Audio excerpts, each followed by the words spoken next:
다들 안녕하세요. 프로토 91회차 토신 정보방 환급 인증합니다. 당첨금은 세후 금액인 거 알고 계시죠? 다들 아시겠지만 한 경기 취소되어 당첨금이 반토막 났지만 그래도 당첨 모두 축하드리며 오늘 경기도 분석 시작해보겠습니다. 금일 첫 번째 경기 FCSB 대 LASK 린츠 분석 시작해보겠습니다. 원정에서 치른 1차전 1-1 무에서 무승부를 기록했다. 홈에서는 보다 공격적인 접근이 예상된다. 올라루 AMC-미쿠레스쿠 LW는 1차전에서도 나쁘지 않은 패턴 플레이를 보여줬다. 다만 최전방 포파 FW가 상대 수비 라인에게 피지컬이 밀리며 연계 플레이가 나오지 않는 장면이 잦았다. 결국 왼쪽 측면에서 한정적인 공격 전개가 펼쳐질 것이다. 대량 득점을 기대하기 어려운 환경이다. 응계자 나디시-다와디시는 이미 지난 시즌부터 견고한 수비 라인을 형성 중이다.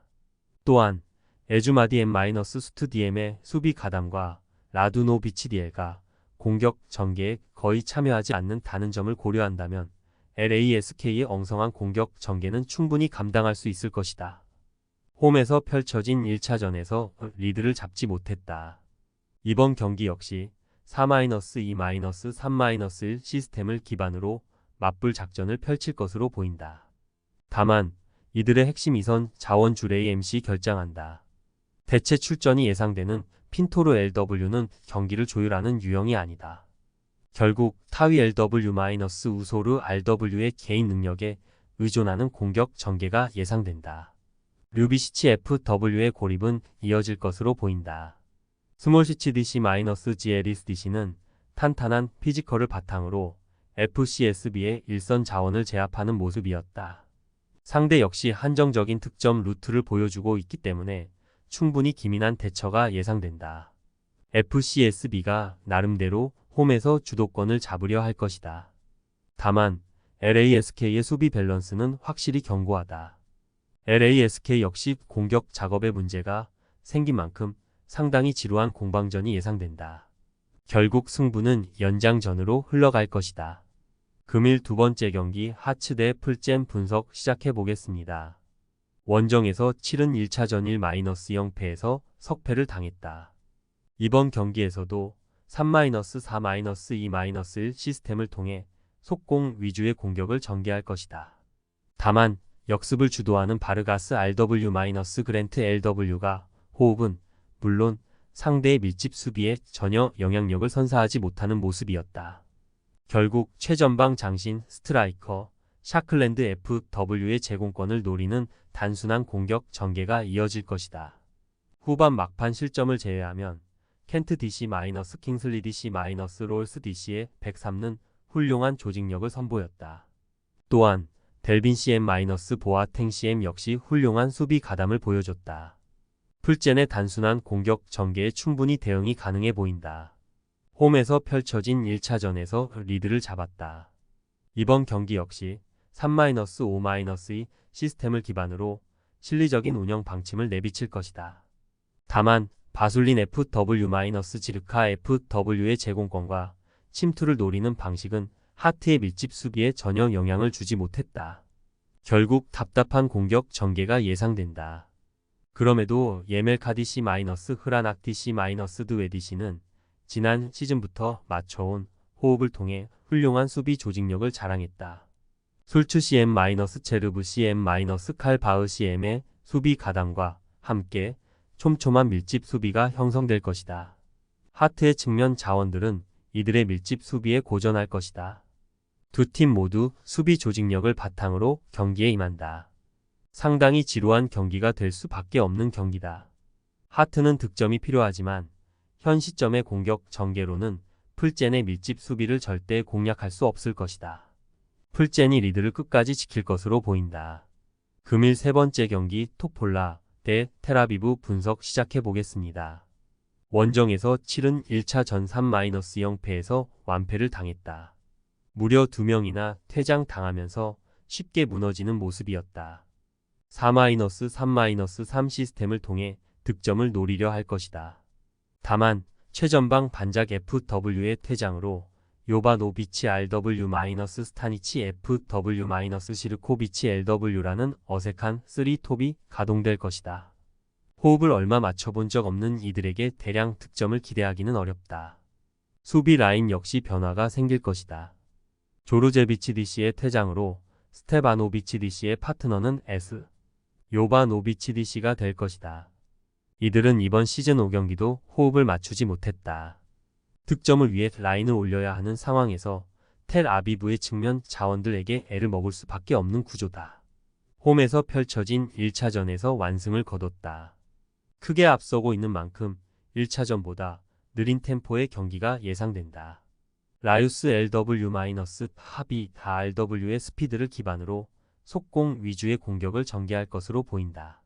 투르그만 FW는 침투와 포스트 플레이 모두 능한 자원인 만큼 TSC 바치의 불안한 수비 라인에게도 충분히 유기적인 공격 전개를 펼칠 수 있을 것이다. 아산테 DC- 슐모디시는 1차전에서 안정적인 호흡을 보여줬다. 3선에서 카니초프스키 CM-시소코 DM의 성실한 수비 가담으로 역습에도 안정적으로 대처하는 모습이었다. TSC 바치의 엉성한 공격 라인을 상대로도 훌륭한 방어가 예상된다. TSC 바츠가 득점을 위해 상당히 공격적으로 나올 가능성이 높다. 다만 이들의 공격 전개는 날카로울 수가 없는 상황이다. 여유로운 텔 아비브가 역습을 통해 승부의 종지부를 찍을 것으로 보이는 경기다. 금일 네 번째 경기 샴록 대 PAOK 분석 시작해 보겠습니다. 브래들리 감독의 기본적인 운영 방침은 3-5-2 시스템을 기반으로 펼쳐지는 속공이다.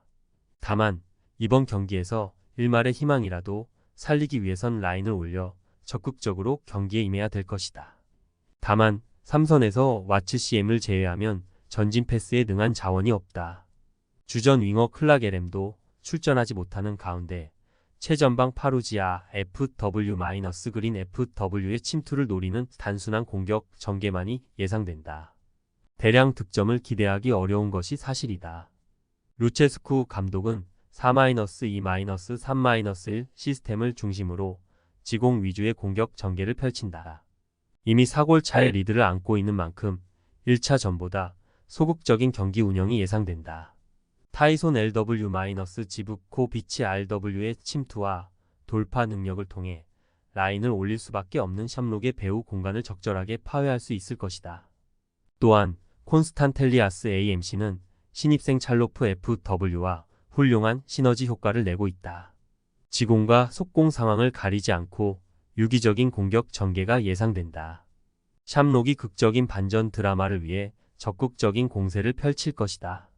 다만 이들의 공격 전개는 너무나 엉성하다. 결국 무리하게 라인을 끌어올리며 생긴 배후 공간을 PAOK가 편하게 공략할 것으로 보인다.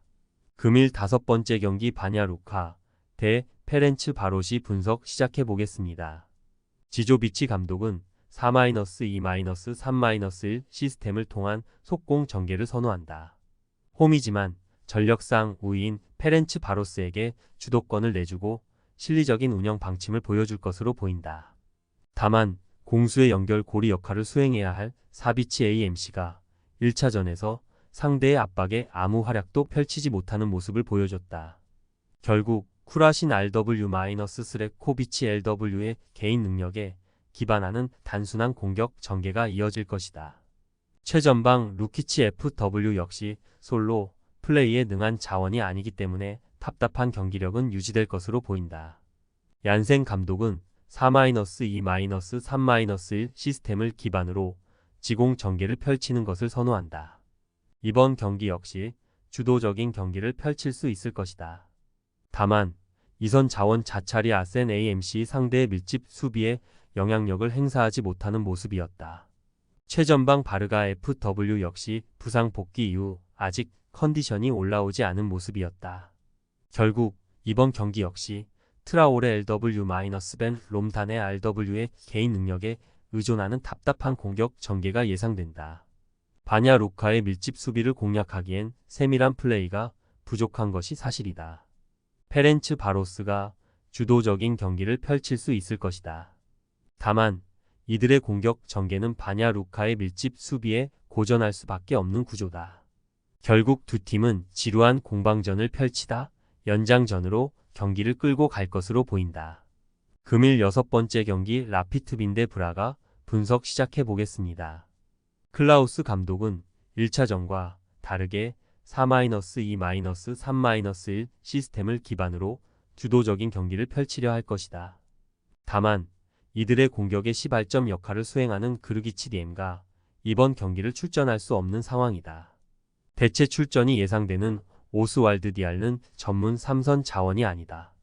결국 최전방 장신 스트라이커 버그스탈러 FW의 제공권을 노리는 세이드 RW-얀손 LW의 크로스에 의존하는 공격 전개가 펼쳐질 것이다. 효과적인 공격 전개는 기대되지 않는다. 카르발얄 감독은 4-3-3 혹은 4-2-3-1 시스템을 통해 주도적인 경기를 펼친다. 다만 라피드 빈이 공격적으로 나올 것을 대비해 이번 경기에서는 실리적인 운영 방침을 보여줄 것으로 보인다. 2선과 3선을 오고 가며 양질의 전진 패스를 공급해주는 살라자르 시에마, 오르타 RW는 이번 경기에서도 위협적인 찬스를 생성할 것으로 보인다. 카르 발류 CM-브루마 LW 역시 상대의 배후, 공간 공략에 적절하게 활용할 수 있는 자원들이다. 다만 최전방 신입생 엘 우아자니 FW와 호흡은 아직 완벽하지 못하다. 유기적인 공격 전개는 기대되지 않는다. 1차전과 다르게 라피드 빈이 경기를 주도할 것이다. 다만 이들의 공격 전개는 단순하기 그지없다. 결국 라인을 끌어올린 상황에서 브라가의 역습에 당할 확률이 높다. 난타전 끝에 브라가의 승을 점쳐본다. 토신 최종 조합은 영상 아래 고정 댓글로 말 걸어주시면 토신 정보방에서 무료로 공유해드립니다. 제발 손해보면서 토토하지 말고 다같이 웃으면서 즐겁게 베팅합시다. 함께 하실 분들은 부담 갖지 마시고 편하게 말 걸어주세요.